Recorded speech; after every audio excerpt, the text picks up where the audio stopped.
So Shiv, today we're going to talk about something very different, which is about Black Swan events. Have you heard of this term before? I've never heard of that term before. So the way to think about it is like collapses, basically.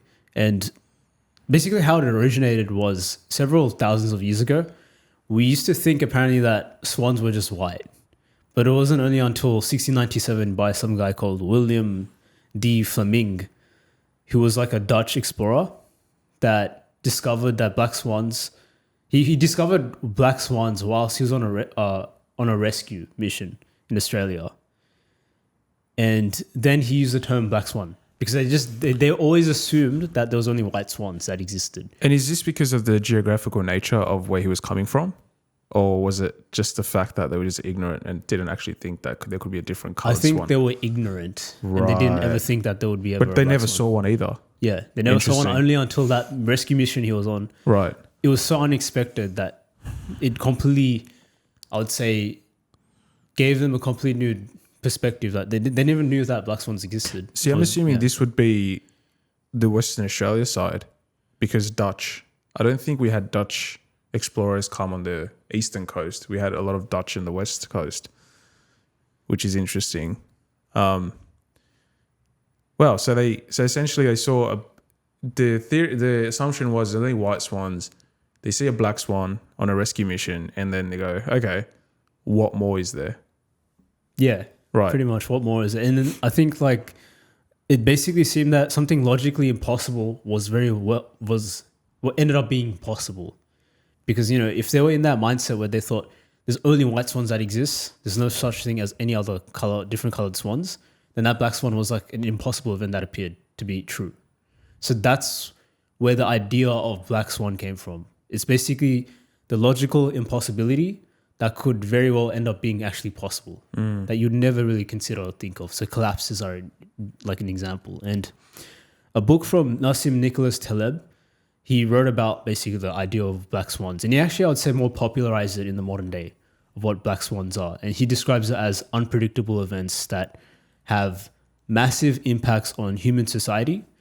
And that could be from a range of different perspectives. That could be from economical, psychological, mental, and so on and so forth. And he basically classifies it in, he uses three features basically that make up a black swan event. And those are basically the fact that it's an outlier, it has significant impact, not just immediate impact, which also has long-term effects.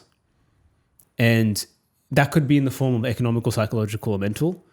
And also something that makes us also think about the fact that it makes us think about the fact that it was actually predictable. Because there's certain events and certain actions we had to take that led up to that outcome. See, it goes to the point of, I feel like there's a lot of connectivity here between the butterfly effect and then you've got like first order, second order, third order consequences. And then you've also got sort of first principles in the sense of like really getting down to the core of what actually happened. And I think people have great hindsight of, once something happened, it's like, oh, well, we saw this coming or this could have, it was kind of predictable, but no one really thinks of what the consequences of that are at that point in time, which is quite interesting. But do you know why he wrote this book? Was it just curiosity? Was it something that he just observed? I'm not too sure of why he wrote it. I presume part of it is because of his life experience, maybe. Right. Which I haven't really looked more into. I've just sort of read a bit about his book about the Black Swan and just researched and read about it more. Yeah. But yeah, that's a good question to think about. I think a lot of it is influenced based on his life events. Yep. See, it's amazing because he's taken this concept of, the Dutch explorer, for example, having being predisposed that there's only a white swan, and then all of a sudden seeing a black swan, and then Nassim going, okay, how does this actually apply to the world? Which is quite fascinating because I think people think of chaos and think of things that happen outside of our understanding that we can't really comprehend what happened. We just sort of let it happen, if that makes sense. But there's a lot of factors behind as to what leads up to those events. And sometimes, you know, that you said the word unpredictable events. It's unpredictable, this is why hindsight is so interesting, because it's unpredictable at that point in time. Like right now, for example, everything that's happening at this point, we actually don't know what that could lead to. But when you actually have a history book and you go, okay, this led to this, this led to this, this led to this, this led to this, then this happened. It's like, oh, so now, but if we were that great, we wouldn't be repeating our mistakes. Yeah, especially if we were perfect. Yeah. Then if it was a perfect world, everyone was perfect, then there would be no such thing as mistakes. Yep. But because we're imperfect, we're bound to make mistakes. Yeah. And sometimes some mistakes lead to bigger catastrophic type of outcomes, or sometimes it doesn't really lead to as much of a big deal. Mm. Interesting. There's an analogy that that I heard of. Have you heard the 1001 Day in the Turkey analogy? No, I haven't actually. So it's essentially, you've got a turkey. That turkey is fed for 1,000 days straight. So the farmer goes, feeds the turkey. Turkey's perspective is, what a great farmer. He's feeding me food. I feel great, looking after me. Day 1001 comes. It's Thanksgiving. The turkey gets slaughtered. Yeah. Do you see where that goes? Yeah, it's just like everything was great, amazing, wonderful, spectacular, and then boom. Yep. Just slaughtered. So 1,000 days, turkey gets fed. The farmer looks after the turkey. Turkey has that fallacy that I'm being taken care of. Everything's great. Nothing's going to happen. I'll be fed on day 1001. Day 1001 rolls up. It's the day before Thanksgiving. He gets slaughtered. So the turkey's entire point of reference for those 1,000 days was positivity. Everything's great. And all it took was that one day for him to get killed for a Thanksgiving to really go, okay, that was sort of the Black Swan event for a turkey. Now, turkeys probably go through a Black Swan event every year because they get slaughtered, right? But if we look at it in hindsight, that's essentially what we experience as humans is everything. Like, let's look at COVID, for example, and I know we're sort of jumping the gun, but no one expected it to come in that quickly. One day, I think we had really bad bushfires at that time, but no one thought of a global pandemic. We thought, we'll stop it from entering in the country. We should be fine. What happens? 2 years of chaos. Yeah, and so it completely changed the world, Yeah. basically, and how we interact and everything. I agree. And yeah, I think with Black Swan, it's because what that made me think about was how we talked about last time in our previous episode about that athlete, about the idea of multiply by zero, where it's you can become the greatest person at anything, whatever you do. Become the greatest coder, become the greatest technologist, innovator, chef, athlete, anything. It just takes one big mistake to just wipe all that to zero. Mm. And it could be just mistakes that you do. You just break the law or with something that's obviously not ethical. Yep. And then now your entire reputation is just wiped off the floor. Now everyone views you, it's like recency bias. Everyone now views you as this type of individual who's evil, who does these types of activities. So they associate that. All your achievements before that is now gone. Mm. And that's how you see that, recency bias with a lot of celebrities. What's it called? Recency. It's like recency bias. So it's, but also it's the idea is called multiply by zero. Okay. It's you want to avoid doing activities where it's going to lead to the path of zero. So that's obviously jumping off a cliff where there's the risk of you dying. That's multiply by zero. Everything that you've amounted to, and you're going to take the risk to just jump off a cliff for the sake of a video, is gonna lead to you basically. You're not gonna. You have the probability of not existing. Right. So everything's gone, wiped. Or if you go drink driving, another one. You're drunk and you're gonna drive. If you have an accident, multiply by zero. Even if you have the best physique, everything, it takes one big accident and all that is gone. Yeah. So it's you want to avoid doing activities whether it's criminal activities, whether it's like risk. Obviously, there's a lot of risk with a lot of activities, but as in life risking activities, like jumping off a cliff with a wingsuit where there's a or like nothing. wingsuit, nothing. Yeah, Okay, with yes. nothing on, just jumping off that's- for the sake of mates. Just So that's multiplied by zero theory, but recency bias. yeah. That's recency bias. I think correct me if I'm wrong here, but recency bias I think of is, I mean you explained it really well, was everything that's happened in 20 years gets forgotten in that because of that action that you did in the first minute. Exactly. It's like the most recent event that happened that is like now struck in your mind. And it's like, say it's like repeated, because when it goes out in media, there's not just one news media that promotes this type of content. There's like 20 of them, right? Yeah. So then that creates, people's mind keeps seeing that over and over again. And then they start to think of you as that. They basically determine and define you as that type of person, forgetting about all the other things that you've done in the past. Yeah.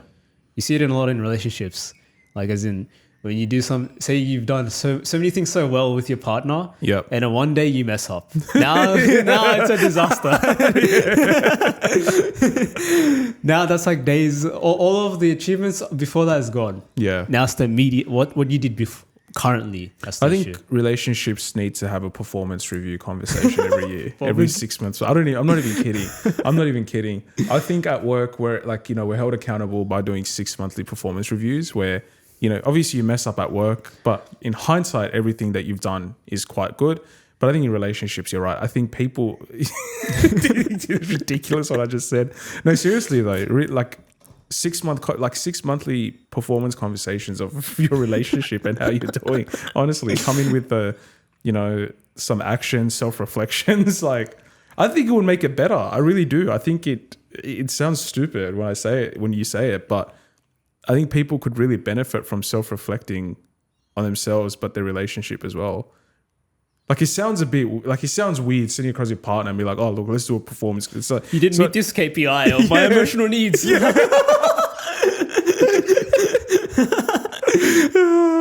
Not met, not met. And then you make a decision from there. No, I think that's quite interesting, recency bias.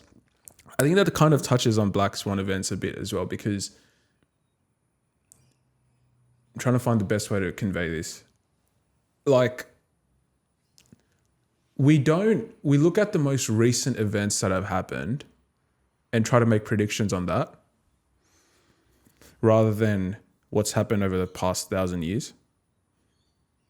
Do you see where I'm coming from? Definitely, I see what you're saying. And I think a good example that I just thought of based on what you said was like the stock market. Yep. When people are like looking at charts, right? When they're looking at the price action of certain activities, they're looking at like what happened an hour ago. And say there's like some news about Elon Musk saying like, no, not even Elon Musk. Let's go with Cristiano Ronaldo, right? I think he had there was like a video of him with like Coke in front of him, and then he just put the Coke away and he just put like the water in front. And he said, drink water. He said, drink water, yeah. And then I think in that moment of time, the stock market for Coke just crashed. $3 billion. Yeah, gone. $3 billion gone, wiped.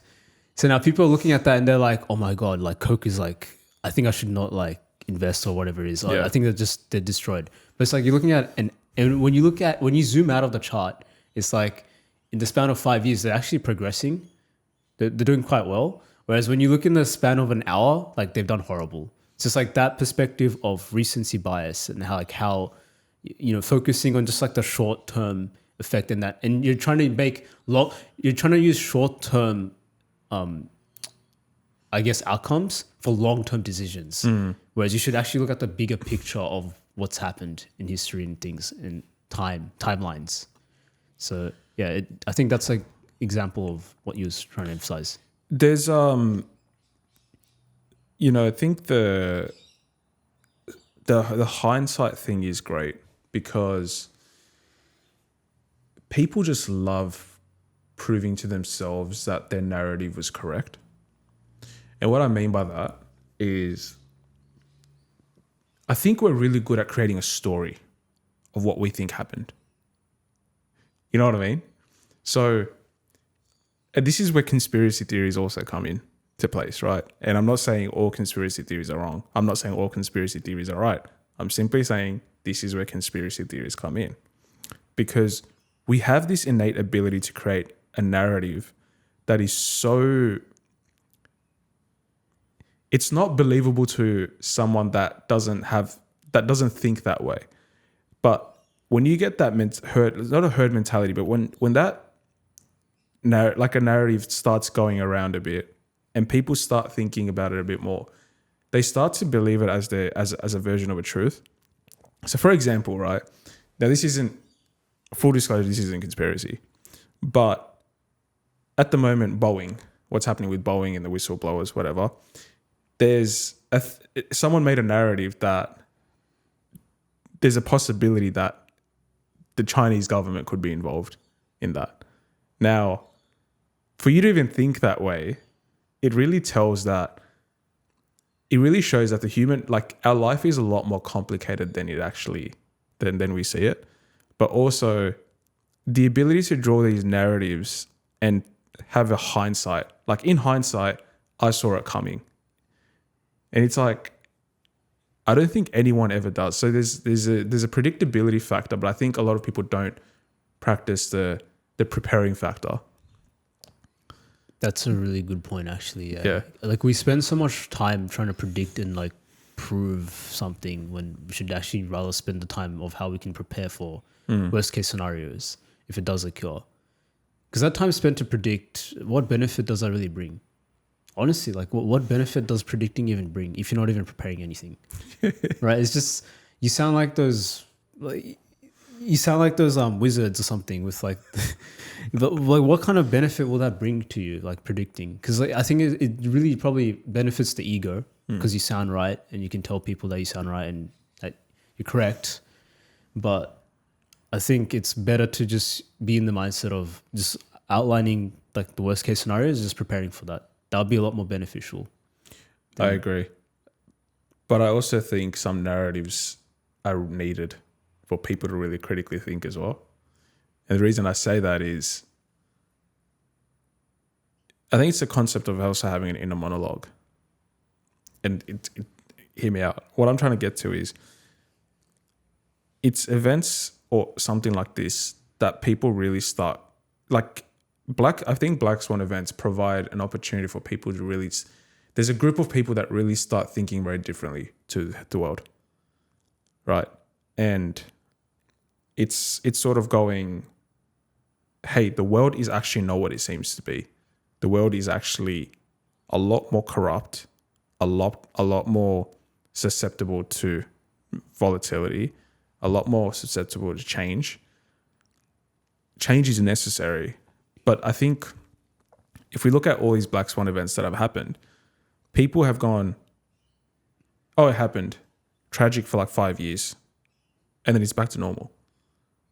But then there's a very select few that sees an opportunity from it and go on to do something, or they completely, it's like people don't think that deeply. Do you know what I mean?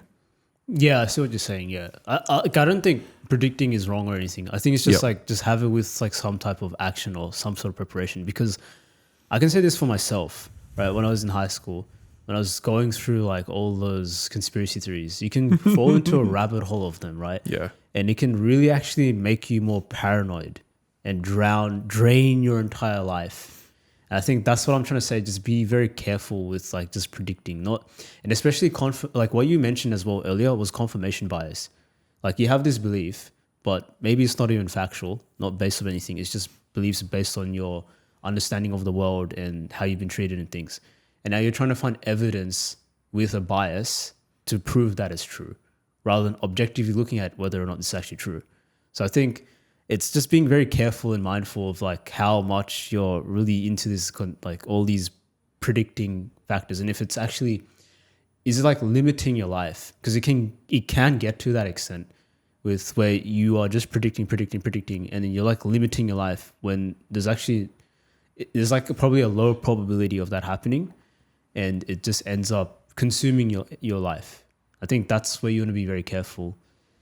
And I think embracing more of a probabilistic thinking is with predicting and preparing is much more practical, and it's not going to at least limit and drain your life No, not at to the all. point that you just become demoralized and you think, I'm nihilism, where it's like you don't have any sort of form of ethics, morals, nothing. Like whether it's like politics or whether it's religion, there's no form of any human justice, nothing. That's nihilism. Yeah, no, I 100% agree. I think there's this whole basis of just predict, ruin your own mind in the process. But from all that prediction, you're not actually prepared for what happens. Then it could be something completely different out of the blue that could happen.